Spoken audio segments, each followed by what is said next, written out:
My name is Eli, and at 29 I've learned one hard truth from my family. They never miss a chance to remind you where they think you stand in the pecking order. I'm the youngest by a few years, single, no house, no corner office, and no polished LinkedIn page to boast about. I'm a freelance graphic designer picking up copywriting gigs here and there. It pays for my place, keeps food on the table, and lets me tuck away some savings. But to them, that's irrelevant. Not when my sister Tessa lives in a sleek downtown penthouse, and my brother Brandon seals million-dollar deals while jogging half marathons. To them, I'm the family stray, tolerated, occasionally noticed, but never taken seriously. Family dinners had become a burden, not a joy. Dad clung to the tradition after Mom passed, but it meant enduring long silences while Tessa raved about her latest decor project or Brandon lectured on stock markets like he was campaigning for mayor. I'd show up with a dessert no one touched, take a few verbal punches, and leave with a forced grin and a heavy heart. But this last dinner was different. We were halfway through the meal, the kind where no one speaks to you but your life's still under a microscope. Tessa had just finished flashing her phone, showing off curated vacation outfits complete with color-coded themes. Dad cleared his throat. "We took a vote," he said. "You're not joining us on the cruise." I froze. "What?" Tessa sipped her drink, smug as ever. "It's for adults, with real careers." I let out a soft laugh, more shock than humor. Right, because being 29 and self-sufficient doesn't count. Even Grandma, who always had a candy stash and knitted me scarves for chilly days, chimed in, shaking her head. "Maybe next time, dear, if you get your life together." I stared, stunned. This was the woman who'd slip me treats before dinner, now echoing Tessa's barbs like they were scripture. "Got it," I mumbled, forcing a smile as I pushed back from the table. "Need a second." I stepped out to the front porch, phone in hand. The night air was crisp, grounding. I paced, letting their words settle like a bruise. I didn't cry, I was past that, but a quiet ache grew. This wasn't new. I'd always been the afterthought, the letdown. They expected me to beg for scraps, help, cash, or their approval. Except this time I held the trump card, the cruise. They didn't know, never asked, that Tessa had come to me months earlier, frantic. "Eli, I'm booking this incredible cruise for Dad's birthday, a luxury line, but my bonus hasn't cleared. Can you cover the deposit? I'll pay you back in a week, promise." She sounded desperate, sincere, so I agreed against my instincts. I had the receipt, the email confirmation, the power. Every time I mentioned it, she'd brush it off with a laugh. "You're fine with it, right? You offered." Technically I had, but she couldn't pretend it didn't happen, not when they just banned me from the trip I'd funded. Under the porch light, I stared at my phone, scrolling through her old texts, her giddy tone, my finger hovering over the cancel option. One press. That's all it would take. The booking was in my name, tied to my card. I didn't do it yet. I went back inside, sat silently as they planned their grown-up getaway shore trips in Nassau, diving in Cozumel, spa packages, cabin upgrades. They even chuckled about how peaceful it'd be without extra baggage. "No offense," Brandon said, slicing his steak. "You'll get your shot later," Tessa smirked. "When you step up." I nodded, smiled, said nothing, but inside a spark was igniting. By the time dessert, my untouched pie came around, I excused myself for good. I hugged Grandma. She patted me like a kid.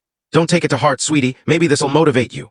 I didn't snap back, didn't demand my money, didn't fling the pie. I drove home, sat at my desk, opened my laptop, and pulled up the cruise site. Everything was still editable. My name, my card, my call. I didn't act yet. I waited. Waited until Tessa posted on Instagram a photo of coordinated vacation outfits captioned, "1 week to paradise. #family cruise vibes." Waited until Brandon texted, asking me to handle some last-minute travel forms, since you've got time. Waited as the family cruise chat buzzed with plans, luggage tags, airport rides, shipboard dining. Then I clicked cancel reservation. One tap and it was done. My phone lit up. "Brandon, yo, the booking's gone. What's up?" "Tessa, why's the card declined? What did you do?" "Dad, call me." Now, I ignored them all, opened the group chat, typed safe travels, and hit send. The quiet that followed was golden. No notifications, no pings, just stillness. I half expected a flood of insults or apologies, but they were too busy scrambling, piecing together how the family reject had derailed their perfect vacation. Tessa called first. I let it ring. "Dad," twice. Declined. Brandon left a voicemail, calm at first, then irritated. "Eli, what's this about? Not cool, man, call me." I didn't. I leaned back, staring at the ceiling, feeling the weight of it all. I didn't feel triumphant, just drained, tired of being the punchline, of giving them chances, of watching them turn my efforts into another jab at my worth. But I also felt free, like I'd finally cut a cord that'd been strangling me for years. That night I ordered pizza, silenced my phone, and half-watched an old action flick. Sleep was tough, but it came. By morning, the group chat had exploded, over 50 messages. "Grandma, what's wrong with the cruise?" "Dad, this is ridiculous. Eli, fix it." "Tessa, you're such a kid. Grow up." "Brandon, you've wrecked everything." Then Tessa again. "I can't believe you'd ruin Dad's birthday. You're so selfish. If you were bitter, just say it." Bitter? That was rich. They thought I'd tanked their trip out of spite because I wanted their lives. I didn't. I wanted respect, or at least to be free of their nonsense. Still, I knew it wasn't over. My doorbell rang. Dad, in his usual weekend polo, sleeves rolled up like he was here to solve a problem. I opened the door, leaned against the frame. "Eli," he said, frowning. "Can we talk?" I shrugged. "We're talking." He glanced around like he expected an audience. Whatever's got you upset, can't we sort it here? I stared. Sort it where?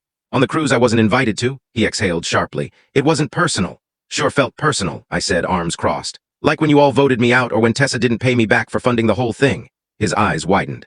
You paid for it? I nodded. Tessa didn't tell you? I covered it. He stood there, stunned, his face shifting from confusion to unease, then to that tight-jawed anger he got when reality didn't match his narrative. You paid. And canceled it.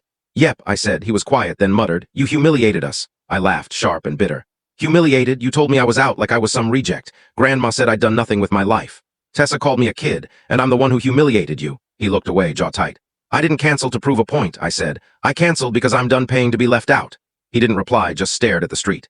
After a long pause, he said, You could have handled it better. So could you? He nodded slowly, then walked away. I didn't call him back, didn't apologize, didn't ask about his birthday plans. I shut the door and sat down. The group chat went silent, no threats, no guilt trips. Then Tessa sent a screenshot, a new booking confirmation, no mention of me, no safe travels. Just, we're going anyway. I stared at it, processing. They'd rebooked the same cruise, same dates, same attitude, without me. No one asked if I was okay, mentioned the money, or said sorry. Tessa's message was a jab. They'd keep their image intact no matter the cost. Probably paid double for last-minute cabins, but appearances trumped everything. Brandon texted privately. I don't agree with how they did it, but you shocked everyone, man. I rolled my eyes. Did I? Or did I just stop staying quiet? No reply. Tessa's Instagram lit up with countdowns, bikinis, sunscreen, spa bookings. Cruise Vibes 2025 was back, but it felt forced. I muted them, though something always slipped through. A tagged story, grandma's blurry photo with a smooth sailing caption. I laughed. Not because it was funny, but because it was absurd. A family obsessed with looking united while I sat in my studio apartment with freelance work, leftover tacos, and a growing sense I was better off. It still stung to be excluded, unwanted. They never got that I didn't need extravagance, fancy dinners, ocean views, or VIP status. I just wanted to feel like I mattered as much as the people I grew up with. Every chance I gave them, they doubled down on pushing me away. I was done trying to fix it. Dad texted again. Tessa says there's a refund credit from the booking. Can you send it to her? No greeting, no concern, just a demand like I was a bank teller. I checked my account, $740 in travel credit. I thought about groceries, rent, or a trip somewhere I wanted. I thought about sending it to Tessa, letting them think I'd caved, still playing their game. Instead, I used it for myself. A 4-night stay in a mountain cabin. Simple, cozy, with a fireplace, forest views, and trails nearby. No cell service, no Wi-Fi, just peace. I packed as their cruise photos rolled in. Tessa on the dock, hat still tagged. Brandon with a comically huge cocktail. Grandma under a set sail banner, grinning. Dad looked drained, not just tired, something deeper, like the cracks were showing. I zipped my bag, smiled, and turned off my phone. They didn't know where I was going. For once, neither did I. The drive to the cabin was long. Highways to back roads, pines, and dusty gas stations frozen in time. The sky was a vivid blue, the air sharp with wood smoke.